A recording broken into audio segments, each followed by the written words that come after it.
दोस्तों नमस्कार। आजकल तुम देश में देख रहे होगे, जब से पीएफआई का प्रतिबंध लगा हुआ है, उसके बाद से आप लोग देखते हो कि जितना बौद्ध धर्म का चोला ओढ़ के कुछ लोग देश में हिंदू धर्म के देवी देवताओं पर टिप्पणियां बढ़ गई हैं। इन चीज़ों को आपको देखने को मिल रहा होगा।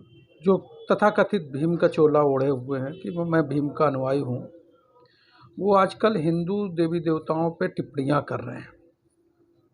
खास करके तब से कुछ ज़्यादा बढ़ गया है जब से पीएफआई पे बैन लगा है। इसको भी समझना चाहिए कि ये लोग क्यों कर रहे हैं और इनका टारगेट क्या है और इन लोगों की फंडिंग कौन कर रहा है। इसको भी सरकार को ध्यान देना चाहिए कि इन लोगों की भी जांचें होना चाहिए कि ये खास करके पीएफआई बैन के बाद ये लोग कुछ तथाकथित बौद्ध का चोला ओढ़ के कि देवी देवताओं पर प्रचार गलत तरह का कर रहे हैं। इनकी जांच होनी चाहिए और इनको सख्ती से देश में लागू करना चाहिए, क्योंकि इन्होंने खास टारगेट किया जाता है। क्योंकि अगर मुसलमान हिंदी देवी देवताओं के विषय में कुछ बोलेंगे तो उनको भी तब तो उनका विरोध होगा। अगर क्रिश्चियन बोलेंगे तो भी वो गलत मैसेज जाएगा। तो उन्होंने एक टारगेट बनाया है। उन्होंने भीम का चोला ओढ़ने वालों को, तथाकथित भीम वालों ने इन लोगों को फंडिंग करके और हिंदू देवी देवताओं को टारगेट करवाते हैं। ऐसे लोगों को समाज में बेनकाब करना चाहिए और सरकार को इन लोगों पर सख्ती से प्रतिबंध लगाना चाहिए। आप अपना प्रचार प्रसार करिए, आप बौद्ध को मानते हैं, अच्छी बात है, सभी लोग मानते हैं क्योंकि संविधान के रचयिता थे और उनका सम्मान होना चाहिए। लेकिन उनका चोला ओढ़ने के बाद किसी धर्म जात विशेष के लोगों को आप टारगेट करेंगे, ये इस देश में नहीं चलेगा। आपको जो भी कुछ प्रचार प्रसार करना है अपने जो संविधान के दायरे में है उन चीज़ों को आप करिए, लेकिन किसी को उस्काना, वर्ण विशेष पे टिप्पणियां करना, इस चीज़ों पे विशेष करके सरकार को सख्ती से लागू करना चाहिए और इन लोगों को सख्ती के साथ इन लोगों पे कानूनी कार्रवाई होनी चाहिए।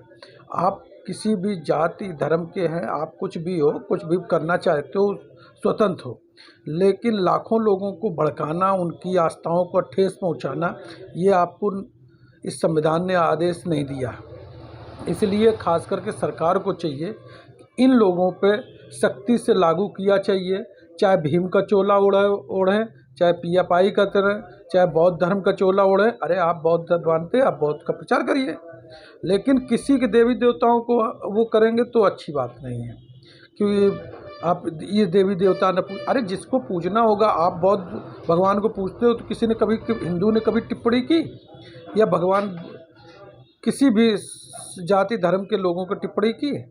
आप अपना काम करिए, अपनी समाज के लिए उत्थान के काम करिए। आप उन लोगों को भोले भाले अपनी समाज के लोगों को बहला कर 100 लोग इकट्ठा करने के बाद और अराजक तक तो लोगों से आप फंडिंग लेते हैं और फॉर्च्यूनर से चलते हैं और देश को गुमराह करते हैं। खास करके इन लोगों की जांच होनी चाहिए और ख़ास करके सभी लोगों को, दलित भाई हो या कोई भी हो, आपने किसी भी समाज का अनित कभी नहीं किया है। इसीलिए आप लोग इन जैसे लोगों के बहकावे में मत आइए, अपना विवेक का इस्तेमाल करिए।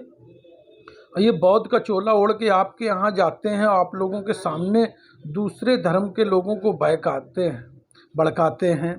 उन लोगों पे आप लोग भी उसमें आइए और इन लोगों को बेनकाब करिए। अपने यहाँ की रैलियों में जो ऐसे अराजक तत्व जाएँ तो उनको जुतिया के भगाइए।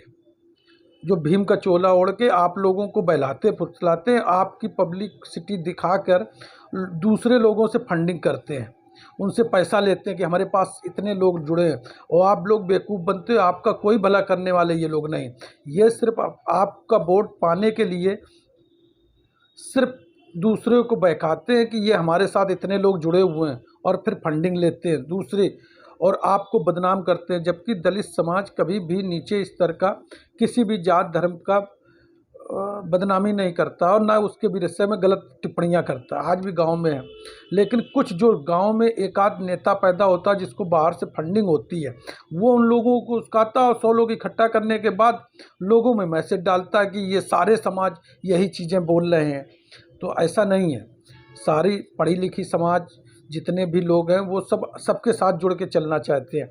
लेकिन जो भीम का चोला ओढ़ के 100, 10, 20, 50 लोगों को जोड़ लेते हैं, फिर वो अदर समाज से फंडिंग लेते हैं कि मैंने देखा इनका अपमान किया, उनका अपमान किया।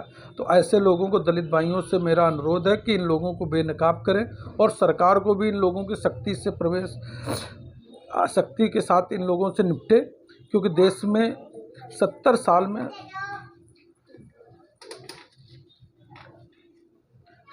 साल में सिर्फ कांग्रेस ने जाति को ही जात से लड़ाया। अगर किसी जात का नेता तैयार हो गया तो उसको तुरंत अपनी तरफ ले लेंगे, और किसी भी अलग अलग जातियों से, और उनको आपस में एक दूसरे से लड़ाने का काम किया। वो अब दुकान बंद हो रही है, इसलिए सारे लोग फड़फड़ा रहे हैं। तो मैं सभी समाज के लोगों से बोलूँगा, आप अपनी राजनीति करिए, लेकिन आप एक दूसरे का सम्मान करके अपनी राजनीति को करिए। जय हिंद, जय भारत।